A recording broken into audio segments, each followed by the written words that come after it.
I want to see how this team responds. I mean, they're coming off of one of the weirder weeks, 2 weeks in NFL history. I'm not throwing them a pity party. Obviously, they've been criticized a lot, but I'm very curious to see how they look off of this extended bye with missing so many of their starters. This is a tremendous challenge for them. You know what you do when you can't get to practice and you can't get to the facility? You go back to the basics. And the basics of football has always been hand the damn ball off. Give it to Derrick Henry and let the man open up the can of whooping. Here we go, Tennessee Titans. Backs against the wall. Derrick Henry, it's time to eat tonight, big dog. I'm excited to watch a bunch of offensive football in America to get to see these two offensive coordinators, Brian Daboll and Arthur Smith, go on display. If you're a person who likes moving parts in your offense, who likes creating space, who likes big ball, play action, over the top, and a ton of fun, tonight is your game. Excited to watch these two play callers go head to head. What is up, everybody, and welcome to NFL Live. You just heard all of them. Dan, Marcus, Mina, Adam with you for the next hour. And stay tuned a little later because Marcus is going to tell you a team he thinks should tank for Trevor Lawrence and why.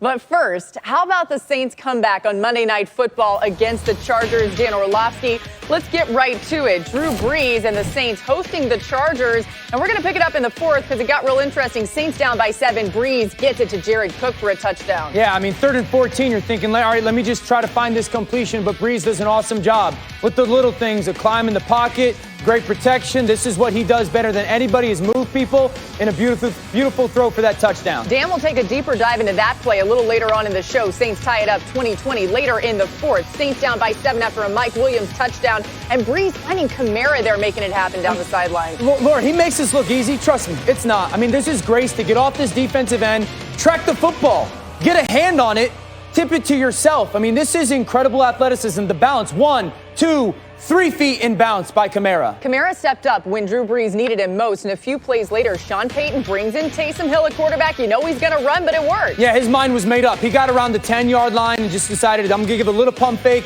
and get downhill towards that end zone. Saints tie it up 27 after the extra point, so we're going to overtime. Of course we are on Monday Night Football. 2nd and 5, Saints on the Chargers' 35-yard line, and Brees able to get it to Latavius Murray. Bosa was in his face, though. Outstanding play by both those guys. Murray making that catch, getting out, and then the physicality to finish some runs. Will Lutz with an opportunity for the field goal to put the Saints ahead. He gets it done 36 yards out. Saints win it in overtime, 30-27. And this was Brees' 37th career win after his team trailed in the fourth quarter. According to the Elias Sports Bureau, that's now tied with Tom Brady for the second most in NFL history, trailing only Peyton Manning's 43 such wins. It was also his 13th overtime win. That moves past Brady for the most all time. Yeah, I think he was probably breathing a sigh of relief after all of that as well. But Drew Brees seems to always be bringing it on Monday night. And in recent weeks, a lot of people have talked about his lack of arm strength. We've talked about it on this show here. He's still on a team that's averaging over 30 points per game. So what is Sean Payton doing to put him in good position? I'd say the biggest thing is he's aware of where Drew Brees is right now as a player. And he's kind of scheming things up to make it certainly a little bit easier on him. And then we all forgot, like, Drew Brees does little things really better than anybody. Single high safety in the middle of the field. Naturally, you want to work outside the perimeter, but they put Emmanuel Sanders on the inside. And then he's just going to run a normal stop route. Now, normally, if he's outside, this is a really difficult throw. Got to have arm strength. It's not needed because they put him in the slot. Really good coaching by Sean Payton. Now the 3rd and 14. This is called man-to-man coverage, double robber. Those guys are going to play just at the sticks. Now, Jared Cook's going to have this crossing steam. Drew Brees knows, I just have to peek at that backside defender for a second. Hold him there to vacate the top left corner of the screen, which is the void. And then hold that free safety in the middle field, and when I want him to move, commit. Look at him. He is steering completely to the right.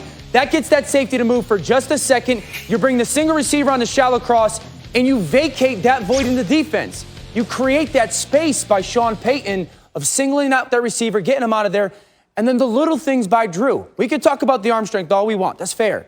But he still does the little things when it comes to moving and manipulating coverage better than anybody.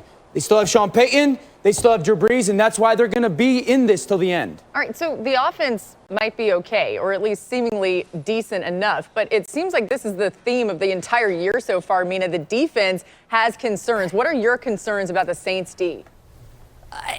You know what's so frustrating, Laura, is that it changes every week. And that's why I think the Saints defense has been more disappointing to me than the offense, which, despite the absence of Michael Thomas, put up points, because this was supposed to be a great defense. And last night, the pass rush brought it. I think they had their best game of the season. Getting Marcus Davenport back helps. My boy Trey Hendrickson got 1.5 sacks. But the coverage continues to not hold up their end of the bargain. And again, it's a different player every week. This particular game, Malcolm Jenkins played great aside from the dropped pick. But Marshawn Lattimore struggled in the first half, and then poor Patrick Robinson. That's just, his comeback was not the best. And it's just hard to diagnose because the blame keeps moving around. It's a complete effort that's lacking, and they're just playing so far below their talent level right now. That's what's so frustrating. Okay, so hear me out. They got to stop starting slow because, like I said before when we talked about the New Orleans Saints, the goal was not to win a lot of games or just make the playoffs.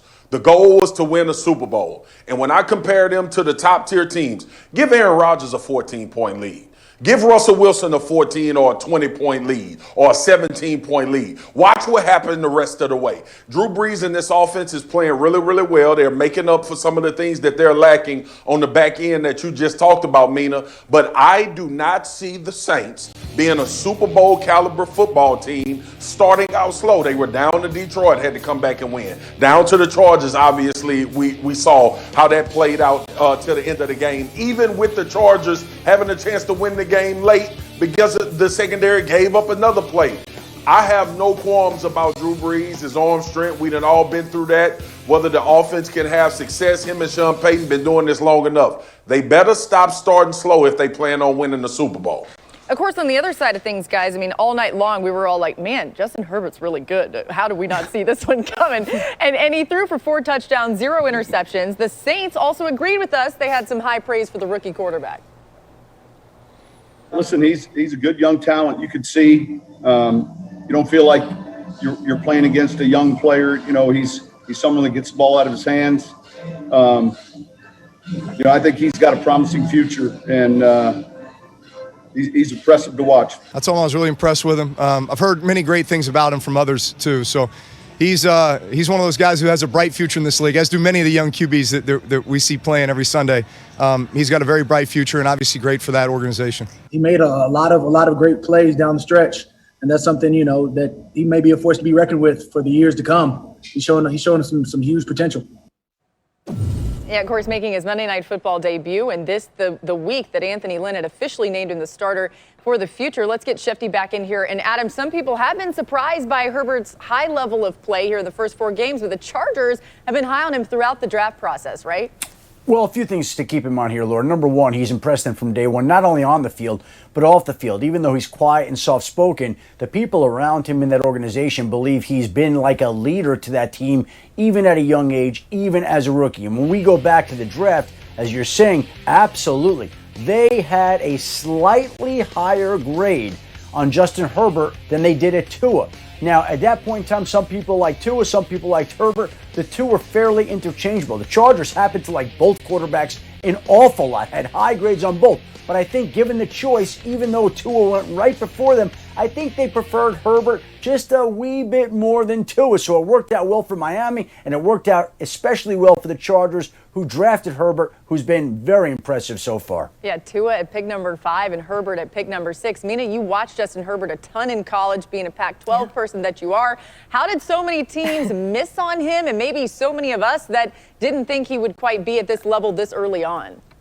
Yeah, this is live, so we can't Photoshop, but I should be holding an L right now because I missed out on Justin Herbert, and I've been wondering why, thinking through it. I think I underestimated how hamstrung he was by that Oregon offense, Laura, both the scheme and some of the skill players he was working with. But I also just didn't see this level of aggression coming from him. The attacking mentality he has shown in these games, that's a credit to him, his mentality, his preparation, but also to the coaching in Los Angeles. They got to Pep Hamilton, the quarterback's coach, on the sideline last night. that is a name we should be hearing a lot when we start talking about coaching jobs, because he did a spectacular job in the XFL, and he's clearly doing a great job with Justin Herbert, too. Yeah, it's a good point. And when it goes back to Oregon, Mario Cristobal and that offense, very O-line driven, very much about running the ball and sort of a ground and pound offense. So that matters when you think about Herbert in college. You've got some news, Sheffy, for us about the Saints' next home game. What is that? Laura, what's happening today is Saints officials are meeting with officials at LSU about moving the Saints games to Baton Rouge. The Saints have been playing in the Superdome. The mayor of New Orleans obviously is not allowing fans, along with other people, to attend those games. I think the Saints want some fans to be in attendance, and that's why they're meeting today with officials in Baton Rouge about moving games to Tiger Stadium so that they could have some fans in attendance. Now, there's a debate about whether it's safe to have any fans. Today we saw the Philadelphia Eagles allow fans back into their stadium this week for the first time. I think 7,500 fans. The Saints want a certain amount of fans in attendance. The city is balking at that. And so there's a little dispute going on. And in the interim, the Saints are preparing as if they could move to Tiger Stadium to play their games on the campus of LSU. It's fascinating. Death Valley with the Saints asked about it today. I love Matt, much like I love, Dan. I love Thomas. Matt's been a, franchise leader for us, a great quarterback. I hope he's going to be part of our plans going forward, but that'll be a decision that I won't make. Matt has the ability to play at a very high level, even at this age. Whether that's going to continue or not, I'm not sure.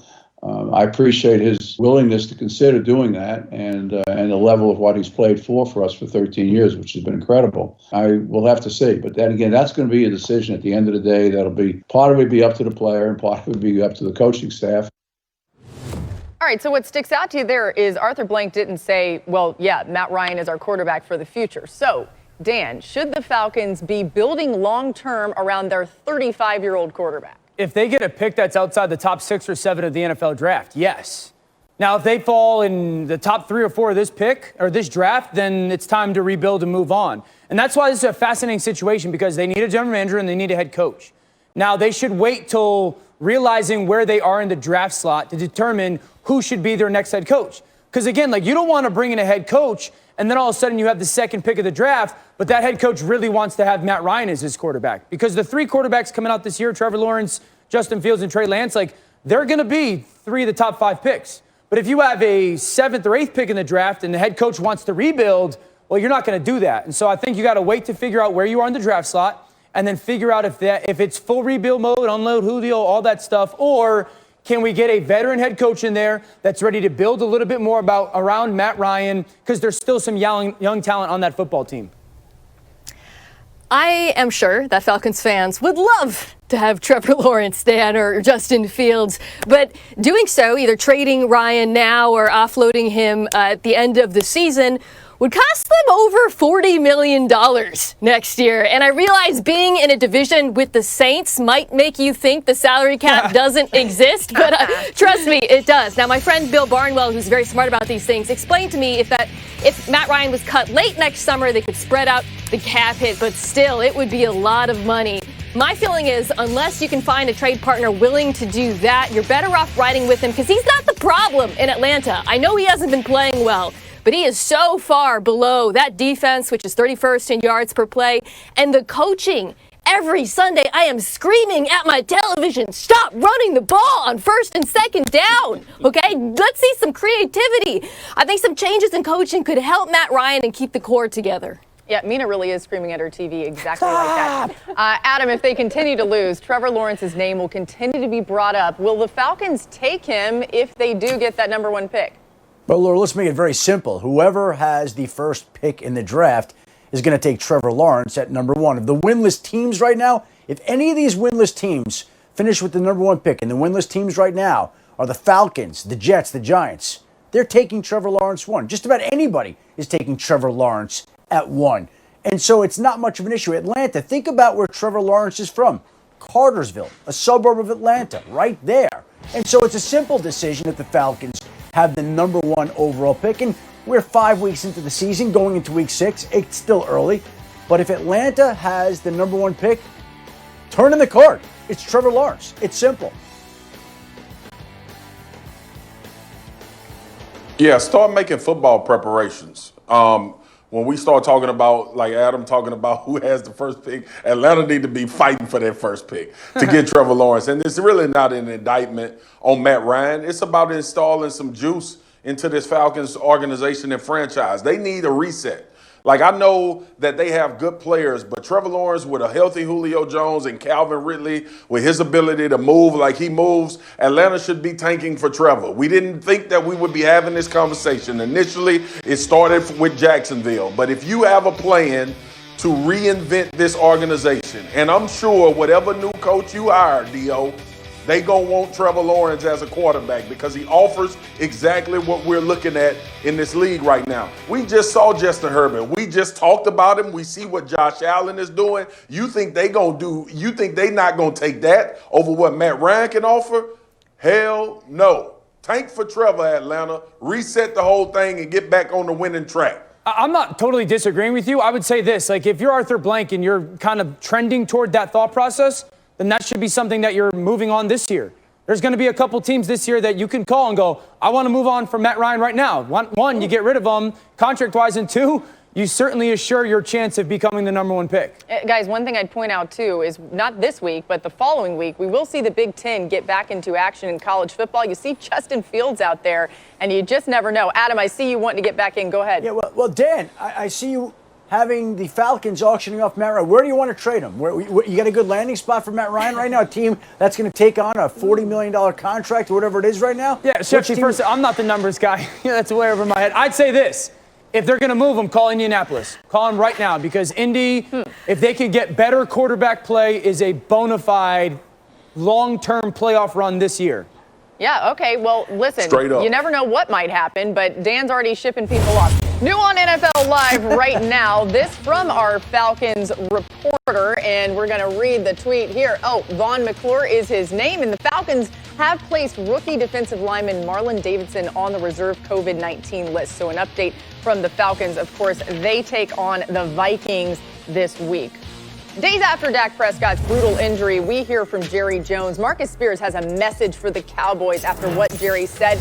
We're talking America's team next on NFL Live. We'll be right back. Yeah, I saw that. I know Dak's a fighter. It sucks, honestly.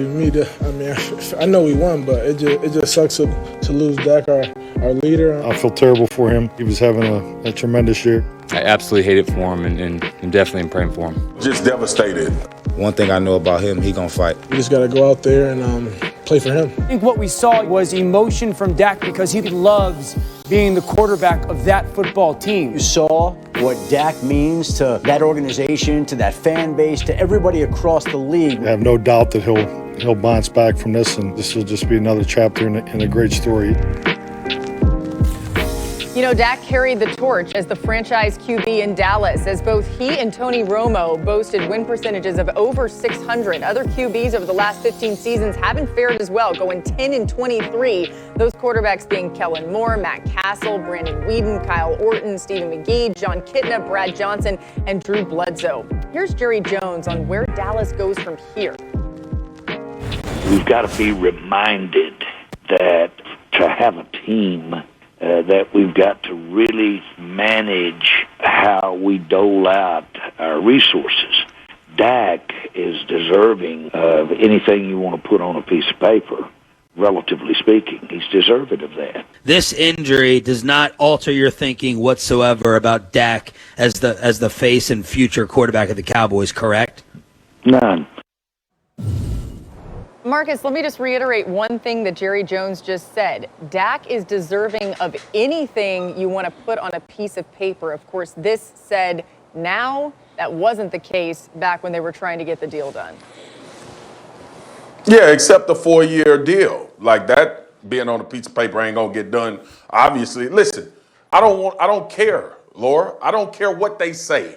I don't care what anybody says out of Dallas brass. I don't care if they say he the future or Dak can overcome. We knew all of this before Dak Prescott got injured. We knew Dak Prescott was the leader of the team. We knew that he was a guy that everybody counted on. We knew how successful he was at the quarterback position.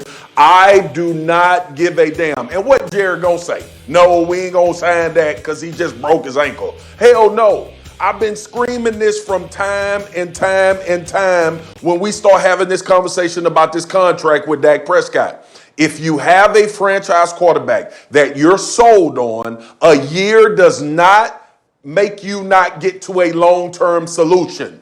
Okay? So everybody not kumbaya. Everybody not happy and everybody want to bring Dak in and how great of a guy he is and his neighbors sending him messages and all of this type of stuff that's coming on the radio and in the media and everybody sending their condolences and all of that, and rightfully so. There was a time that Dallas could have paid Dak and made him their long-term quarterback.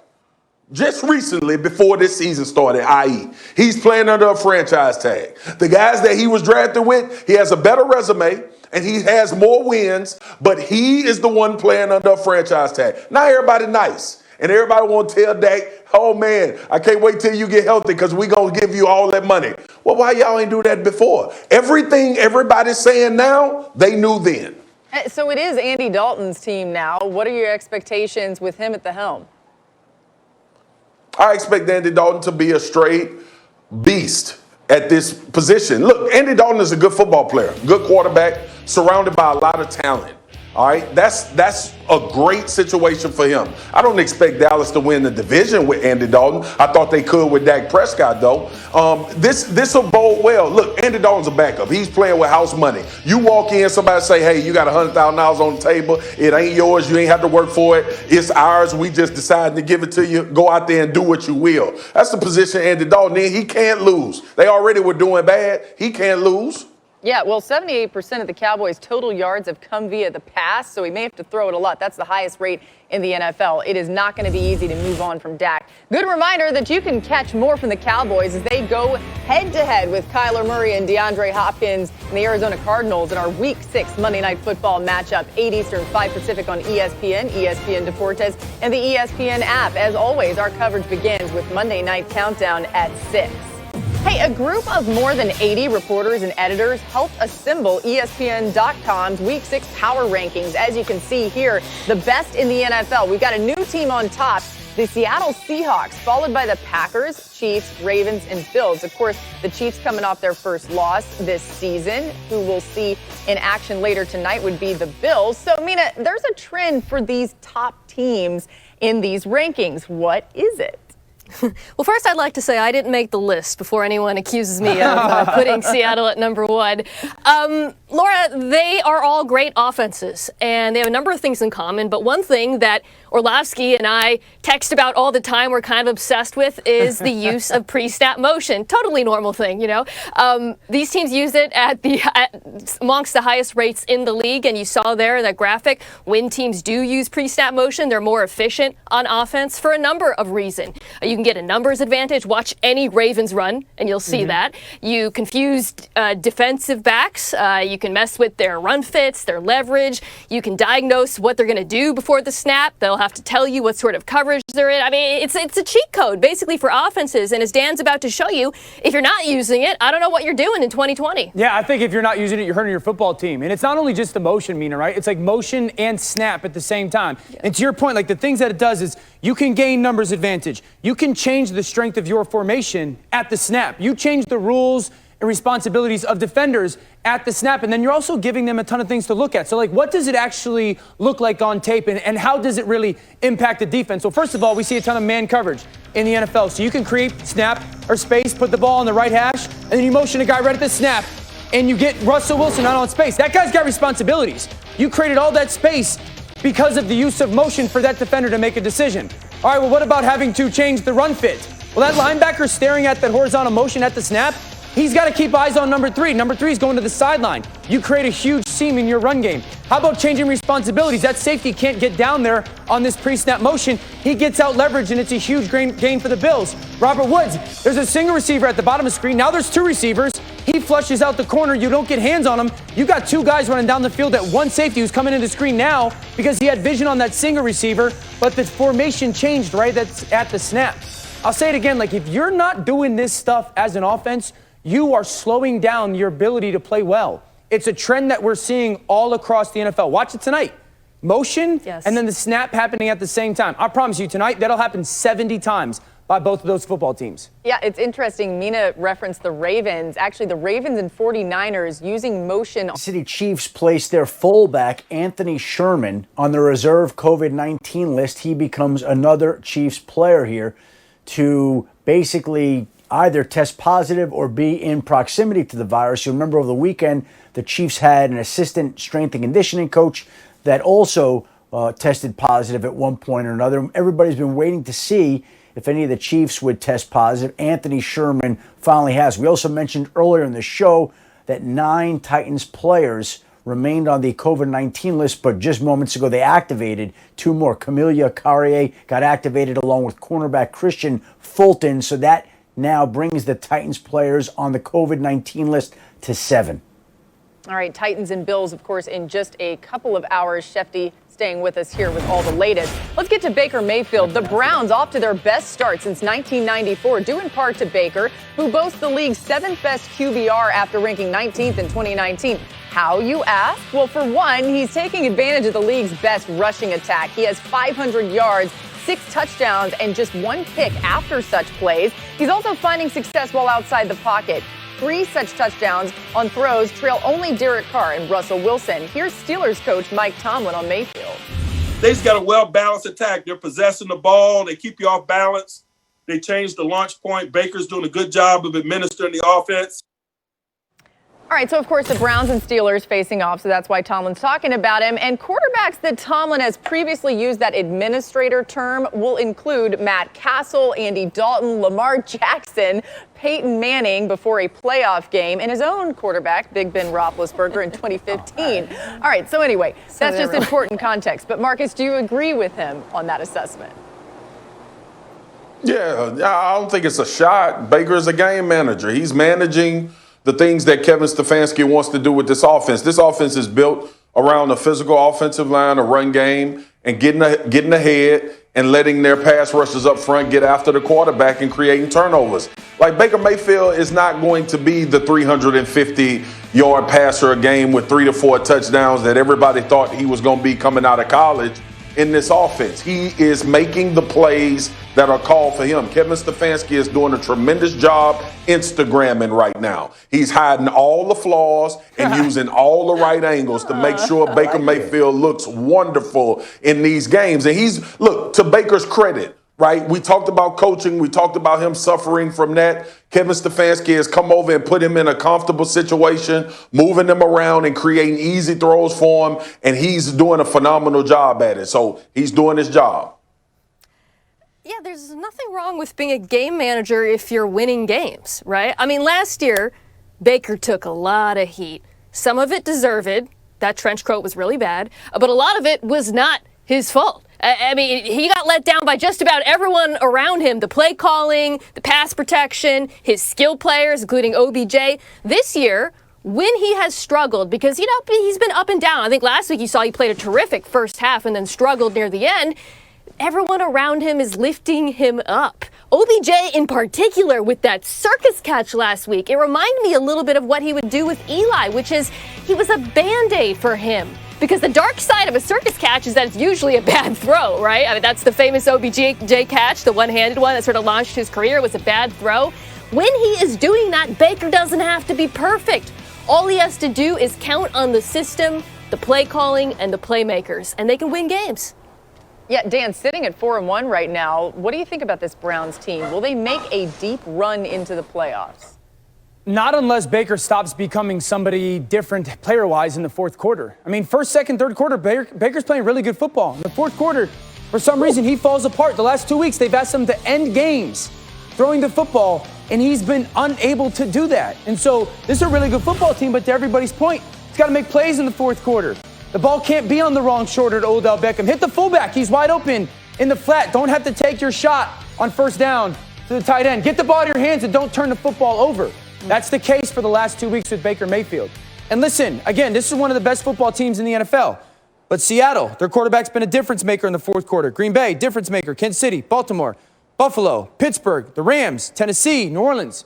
All of their quarterbacks have been difference makers this year in a fourth quarter game at some point. Baker hasn't done it. And until he does, they're not a long-term playoff contender this season. Yeah, it's a good point. The Browns do, though, have the second easiest strength of schedule the rest of the season, according to our Football Power Index. We got more coming your way on NFL Live. After not playing the last few weeks, the Titans back on Tuesday Night Football, just a couple hours away. We got a live report and more Titans for a while now. Now, listen, it's been 16 days, Diana, since we've seen the Titans play. How is the team feeling about getting back out on that field behind you tonight and getting back in action? Yeah, Laura, I don't think a lot of people realize that the Titans have only practiced 2 times in those 16 days. One was just a walkthrough. The other was a practice without any pads on. So you can tell and you can probably assume that this team is very concerned about execution. In fact, I texted with a member of this coaching staff about an hour ago, and I said, what are you worried about here? And he pointed, execution and conditioning. Obviously, these guys haven't played at game speed. I did speak to a player on this team, and he said that last night head coach Mike Vrabel's message to the team was effort. We may not go out there and be clean on every single play. There may even be some confusion, but we're to go out there and we're going to play hard. But meantime, on the other side of the ball, the Buffalo Bills, they've changed nothing, Laura. I talked to a player this morning. He said, we are so focused at making sure we are not overlooking this team because we know they have the benefit of one thing, and that's they've had rest. They've been able to get their guys that have been injured back out on the field, receivers like A.J. Brown, who's back in the starting lineup tonight. Yeah, you brought up the conditioning. It made me think about cramping and things like that. So I just dialed up the weather on my phone. It's going to be about 70 degrees in Nashville about right now. And then by kickoff down to 62. So at least not super hot there. Thanks so much, Diana Rossini, for joining us on NFL Live with the latest there from Nashville. Adam Schefter with us as well. That was just a quick little switch there. Tell us about some other injuries that we need to know about tonight, starting with Titans offensive tackle Taylor Lewan. Yeah, he's listed as questionable, Laura. He's going to play tonight. Taylor Lewan will be in the lineup despite that questionable status. He wants to get out there. He wants to play football at this point in time. The Titans are going to want to run the football with Derrick Henry, and Taylor Lewan figures to lead the way despite the fact that he is listed as questionable with that shoulder injury. As for the Bills wide receiver, John Brown, he's dealing right now with a calf injury that he seemed to re-aggravate at practice. Now, the sense has been one of optimism that he'll be out there tonight, but I think they want to see him here in pregame warmups, which are going on as we speak. The actives and inactives doing about 30 minutes. And then Tre'Davious White has been on the field working out, warming up, consulting with Bills trainers about whether he can play with the back injury that he's been listed as. We'll see what they ultimately decide here within the next 30 minutes. All right, keep an eye on that as we count down to the start of this game, about 2 hours and 6 minutes until that one kicks off on a Tuesday night. Mina, we've heard about all these injuries and everything going on, but the most important name on either roster is who? Oh, everybody's going to roast me for this one and call me a hipster, but I'm just going to say it. Bills linebacker Matt Milano being out, I think, is huge in this game because this is the play-action bowl. These are the two of the best play-action quarterbacks in football. Ryan Tannehill is first in yards per attempt off of play-action. Josh Allen is first in passer rating and touchdowns. To me, that's the key to this game. Which of these two defenses can stop or at least exert great discipline against the play-action pass? That's going to decide this one. Mina, that was left field, but I feel you. I totally understand the responsibility of a linebacker, especially when you're talking about play action. But to me, this needs to be a vintage Derrick Henry performance. Right now, Derrick Henry is averaging 3.9 yards a carry. Last year, he was at 5.1. He got a little bit going against Minnesota, scored 2 touchdowns in that game, went for 100. I think this needs to be one of those 30 to 40 carry nights for Derrick Henry, and let Tannehill get the play action going, but also feed the monster out of the backfield. We know that when you have been off, not in the facility, not having the opportunity to get the looks that you get in practice, you go back to football basics. That's big men against big men and see who can win at the line of scrimmage and then hand it off to your 260-pound back and let him bludgeon people. I believe that's what we'll see from Arthur Smith tonight with the Tennessee Titans as opposed to trying to have some super exotic plan. They have made their stance on physically dominating people with their running back. without the time to put the work in the practice facility, it's got to be a heavy dose of Derrick Henry tonight. Yeah, shocker, you're shouting out the big men there, Marcus. Hey, Dan, 2 coaches could be coaching for their future. Tell us who they are and what you're excited about with that. Yeah, both play callers tonight will be at the top of the head coaching interview list come this offseason. Arthur Smith and Brian Dable. Like, if you're a fan of just watching really creative offense, shots downfield, great stuff in the red zone, understanding how motion matters in the NFL, creating space, gaining leverage and opportunities and mismatches for your football team, especially early on, these are 2 of the best right now. If you're a Jacksonville fan, if you're a Houston fan, if you're a fan of the Falcons, both teams in New York, watch this game tonight because both these guys are going to be on your team's interview lists to become head coaches next year. They're 2 of the best and most creative play callers in the NFL. There's a reason why both quarterbacks are playing so well. They got weapons galore. But that's Arthur Blank. Check out Arthur Smith tonight. You guys share the same name. Maybe you will share same residency next year. You got to think that they're paying attention, those Arthurs, to each other. All right, I love the Matt Milano thing, Mina. I do want